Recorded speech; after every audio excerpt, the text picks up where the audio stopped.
Hello po, for today's video, magluluto po tayo ng pinakbet with bagoong.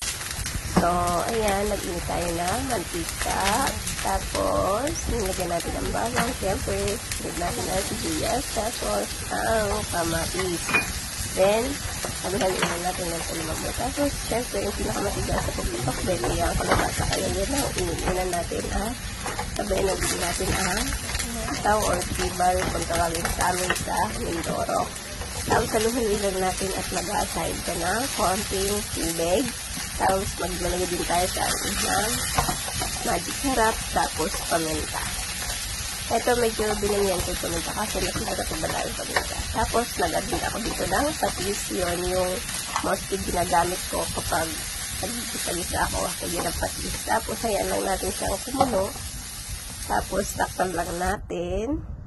And, kapag malambot na siya, isusunod naman natin dyan ang ibang gulay. Katulad ng okra, ampalaya, and talong. Tapos, yan. Halu-haluin lang natin. Tapos, bali, instead na alamang bagoong isda yung aking nilagay dito. Kaya, hindi ko siya nilagyan ng karne. So, ayan. Mas masarap pala to. Try nyong lutuin kasi ano siya, sarap ikain.